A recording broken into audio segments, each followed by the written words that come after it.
हरे कृष्णा. श्रीमद भगवद गीता जशी आहे तशी, अध्याय 13. अध्यायाचं नाव आहे क्षेत्र क्षेत्रज्ञ विभाग योग. आपण पहिला आणि दुसरा एकत्र श्लोक आहे, त्यावर श्रील बलदेव विद्याभूषण यांनी लिहिलेली जी गीताभूषण टीका आहे ती वाचत आहोत. पुढे वाचत राहण्याआधी श्रील प्रभुपादांना प्रार्थना करूया. हे श्रील प्रभुपाद, आम्ही भगवद्गीता हा ग्रंथ वाचून समजून घेण्याचा प्रयत्न करीत आहोत, त्यासाठी आम्हाला आशीर्वाद द्या. धन्यवाद प्रभुपाद. श्रील बलदेव विद्याभूषण लिहितात, भगवद्गीतेच्या पहिल्या 6 अध्यायात म्हणजे 1 ते 6 या अध्यायात जीवात्म्याच्या ज्ञानाविषयी वर्णन भगवंतांनी केलं. जी योगाची शिडी असते ती चढत चढत व्यक्ती कशा रीतीने प्रगती करतो हे समजावून सांगितलं. जसं निष्काम कर्मयोग केल्यावर पुढे ज्ञानयोग तो व्यक्ती करतो, नंतर ध्यान योग करून परमात्म्याचं ज्ञान प्राप्त करतो. पुढे 7 ते 12 या अध्यायामध्ये भगवान श्रीकृष्णांची भक्ती, भगवंतांचं ऐश्वर्य यांचं वर्णन भगवंतांनी केलेलं आहे. 12व्या अध्यायात आत्ताच आपण पूर्ण केला आहे तो वाचून, त्यामध्ये भगवान श्रीकृष्णांनी शुद्ध भक्तीचं वर्णन केलं आहे, ज्याद्वारे जीव भगवान श्रीकृष्णांना वश करू शकतो आणि भगवान श्रीकृष्णांची प्राप्ती करू शकतो. तर ही जी शुद्ध भक्ती आहे त्याच्या गुणांचं वर्णन भगवंतांनी 13व्या श्लोकापासून 19व्या श्लोकापर्यंत 12व्या अध्यायात सगळं केलं आहे. तर ही जी शुद्ध भक्ती आहे तिला अनन्य भक्ती, केवल भक्ती असं सुद्धा म्हणतात. तर यामध्ये भक्त भगवान श्रीकृष्णांची अनन्य भक्ती करतो, केवळ भगवान श्रीकृष्णांचं प्रेम प्राप्त करण्याची त्याला एकमेव इच्छा असते. तर याविषयी या संदर्भात श्रील बलदेव विद्याभूषण लिहितात की 7व्या अध्यायात 16व्या श्लोकात भगवान श्रीकृष्णांनी अर्जुनाला सांगितलं. तो श्लोक वाचूया. चतुर्विधा भजन्ते माम जना सुकृतिनो अर्जुन आर्तो जिज्ञासु अर्थार्थी ज्ञानी च भरतर्षभ. भगवान श्रीकृष्ण अर्जुनाला म्हणाले, हे भरत श्रेष्ठ, 4 प्रकारचे पुण्यात्मा माझी भक्ती करीत असतात. आर्त म्हणजे पीडित दुःखी, जिज्ञासू अर्थार्थी म्हणजे भौतिक लाभ प्राप्तीची इच्छा करणारा, आणि ज्ञानी जो प्रत्येक गोष्ट यथार्थ रूपात जाणतो तो. तर अशा प्रकारे 4 प्रकारचे पुण्यात्मा आहेत, ते माझी भक्ती करत असतात असं भगवंतांनी 7.16 मध्ये सांगितलं आहे.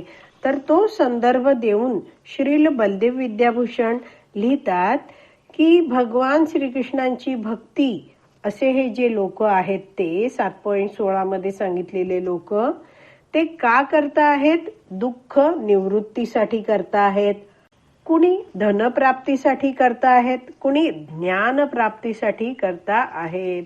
तर असे हे जे व्यक्ती आहेत, जो दुःखी होता त्याची दुःखाची निवृत्ती झाली आहे, ज्याला धनाची इच्छा होती त्याला धनाची प्राप्ती झाली आहे, ज्याला ज्ञान हवं होतं त्याला ज्ञानाची प्राप्ती झाली आहे. तर त्या सगळ्यांना भगवंतांच्या कृपेने पुढे शुद्ध भक्तांचा संग मिळतो आणि त्या भक्तांच्या मार्गदर्शनात ते जे भगवंतांना शरणागत झालेले आहेत, भगवंतांची भक्ती करणारे 7.16 मध्ये सांगितलेले 4 प्रकारचे लोक, ते पुढे शुद्ध भक्ती प्राप्त करू शकतात. तर आपण भगवान श्रीकृष्णांची शुद्ध भक्ती का करायला पाहिजे याविषयी एक वैष्णव आचार्य आपल्या प्रवचनात समजावत होते. एक उदाहरण देऊन ते जाणून घेऊया. ते म्हणाले, एकदा एक माणूस मोटारसायकलवरून जात होता, तेव्हा त्याला छोटासा अपघात झाला आणि तो सरकून पडला. जवळच कापडाचं दुकान होतं. त्यातला जो दुकानदार होता तो पुढे आला लगेचच आणि त्या पडलेल्या माणसाला त्याने उठायला मदत केली.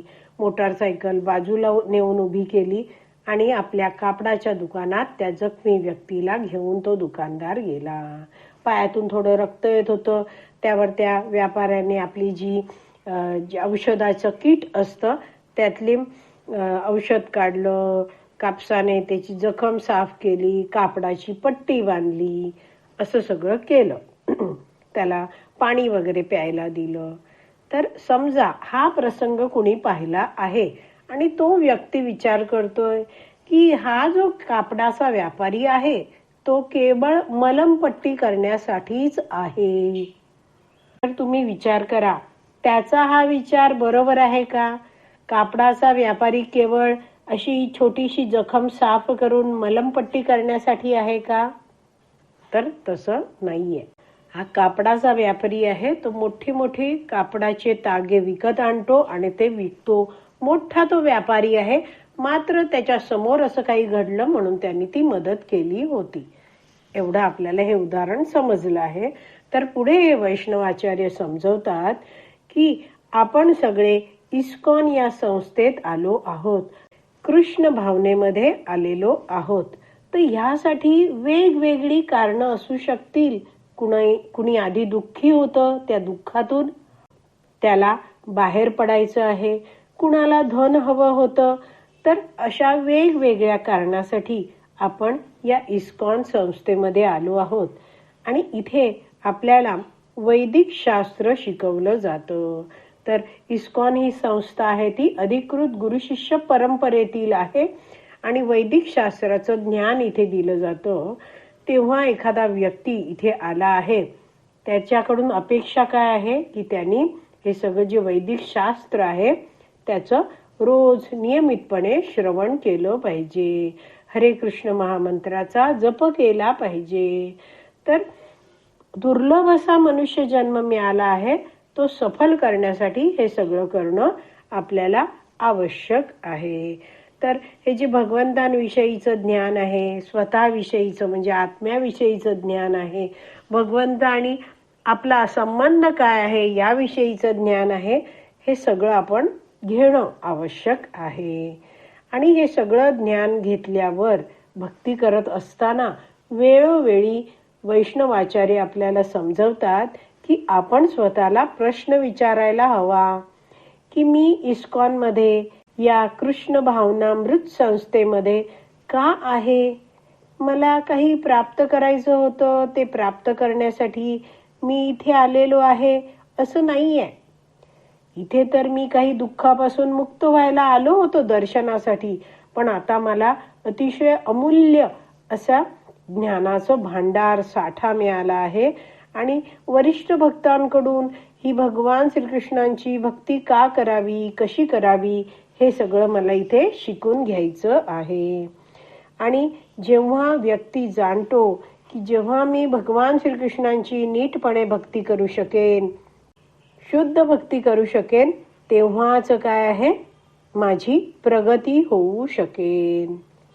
एखादा व्यक्ती जर भौतिक गोष्टीच प्राप्त करण्यासाठी भगवंतांची भक्ती करत असेल आणि वैदिक शास्त्र जे तत्वज्ञान आहे ते श्रवण करण्याची तो इच्छाच करत नाहीये, तर तत्वज्ञान जर समजलं नाहीये तर भगवंतांबरोबरचा आपला संबंध आहे तोही त्याला समजू शकत नाही आणि मग तो अज्ञानात राहतो. मग अशा व्यक्तीने काय केलं पाहिजे? प्रयत्नपूर्वक भक्तांचं मार्गदर्शन स्वीकारलं पाहिजे आणि तो भक्तीत प्रयत्नशील झाला तर मग काय आहे, तो भक्तीत प्रगती करत राहील. तर अशा प्रकारे वैष्णवाचार्य त्या कापडाच्या व्यापाराचं उदाहरण देऊन सांगतायत की कापडाच्या व्यापाऱ्याने जी मलमपट्टी केली ही तर एक मदत होती, पण कापडाचा व्यापारी हा मोठा व्यापारी आहे. तसंच कृष्ण भक्तीमध्ये आपण काही दुःख निवारण करण्यासाठी आलो आहोत, पण तेवढं करून आपण थांबायचं आहे का? नाही. कृष्ण भावनेमध्ये आपण या इस्कॉन या संस्थेशी जोडलो गेलो आहोत, तर आपण शुद्ध भक्ती करणे आवश्यक आहे आणि यासाठी भक्तांचं बहुमूल्य मार्गदर्शन सुद्धा आपल्याला उपलब्ध असतं. तर आज आपली विराम द्यायची वेळ झाली आहे. आज आपण इथेच विराम देऊया. श्रीमद भगवद गीता की जय. श्रील प्रभुपाद की जय. हरी बोल.